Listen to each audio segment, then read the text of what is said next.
Hello and welcome back. If you were with us a couple weeks ago, you saw me do a tour of my refrigerator. That video got so much engagement from you all, and we got lots of questions like, let's see the rest of it. I want to know what's in your cabinets. And so you asked, we answered, and here you are in my kitchen. We're going to take a tour of the rest of the storage in my kitchen. I want you to start you off here in this cabinet.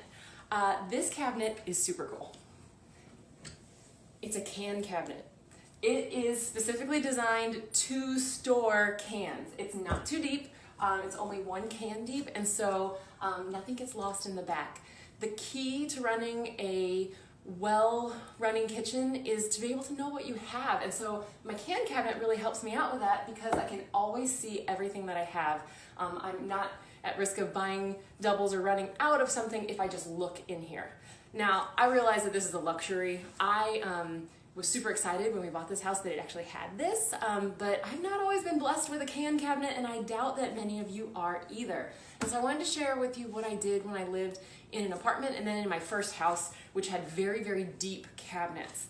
I found that whenever I just tried to put cans on the shelves, inevitably they'd get pushed to the back, and then I'd lose things. You'd reach on back, you'd grab a can of green beans, and they'd be 4 years old. And that's just wasteful and not a good use of resources. So what I started doing is I started to get bins, okay? My can cabinet here is divided by the balance plate. I am a dietitian after all. So you can see I got 2 shelves worth of vegetables. That looks an awful lot like half the space, right? Half my cabinet for half the things I want to eat. So I got my vegetables up here. These are my starches. And this is my fats, like I got some coconut milk in here, and fruit, and then other broth, tuna packets, that kind of thing. So in this cabinet, I have it divided by food group. In my bins, I also had it divided by food group. Now, it would be very, very tempting to take your starch bin, for example, and just pop all your cans in there. Well, now we're back with the problem of having a deep cabinet. I can't see the labels, I don't know what I have. So instead, whenever I would use my bins, I'd store them labels up so that I can see what I have in this bin. The point is not, let's see how many cans I can shove in this bin. The point is, how do I make my kitchen work for me?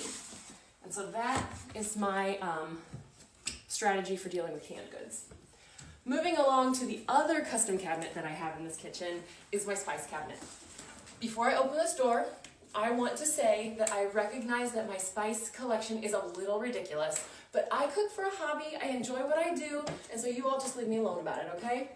I have, bam, all my spices there.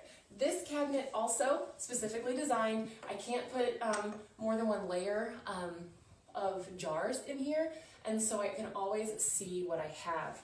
Something you might notice is that I have a combination of things that are in their original packaging. I bought some bay leaves the other day, and they're in their jar that says bay leaves.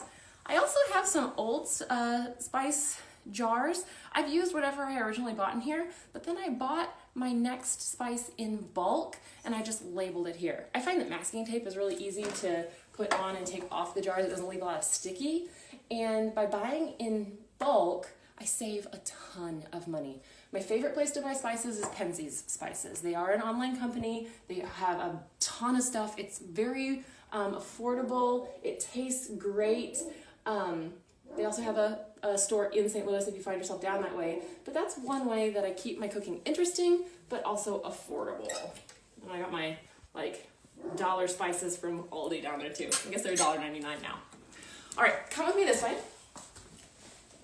And you can see I have 3 more cabinets I want to show you. The first one is above my stove. It is my oil and vinegar cabinet.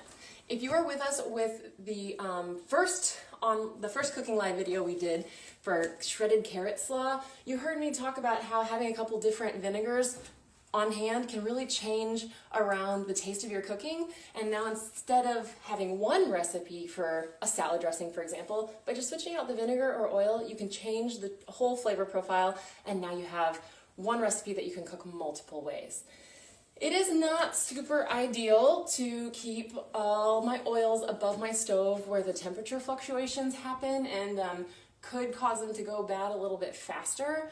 Unfortunately, I just don't really have a different place to put them that makes sense in my kitchen. And so I just gotta be sure that I'm using what I have, and I'm making sure I check dates and make sure things are in good condition every so often. Over here's pantry staples. I got, again, things where I can see them. This is my recipe box. It is always in easy reach. This top shelf is not chock full. It would be really easy to lose things in there, and I want to keep up with my theme. I want to know what I have. I want to be able to see at a glance what is in my cabinet. I don't want to go looking for anything. And so that's how I have this arranged here. All my baking goods and morning coffee. Very important. It's within easy reach. This is the last cabinet.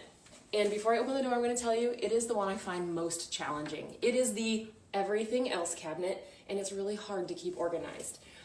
It has a Lazy Susan in it, which makes it easy to see the stuff on the outside, but things tend to get lost in the middle. And so to combat that problem, I store a lot of stuff in glass jars.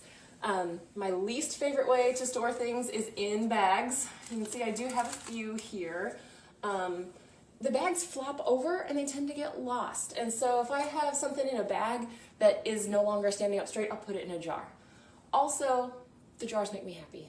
I like how they look. I enjoy looking in my cabinet and seeing all the different grains and nuts, and I got some dried peppers back there. I just think it looks neat, and I want my kitchen to be a happy place for me, and it's my cabinet, so I can do what I want. I have this arranged kind of by category again. If you watched our refrigerator video, you know I said to put things that you don't want to eat too much of out of easy reach. So in the refrigerator, you want to put things like extra sugary juices and stuff down on the bottom shelf. Ideally, in this cabinet, we would put those things up at the top, but that's where the biggest shelf is, and so that's where our crackers and things have gone. And instead, we have maybe some of the fats and extra sugars here on the bottom, where they are a little too tempting. Looking at you, peanut butter. And I got my grains here in the middle. Got some quinoa, got some flax, got my rice there. Oh, and breakfast cereal off to the side there. If I had noodles right now, pasta would be on this shelf with the other grains.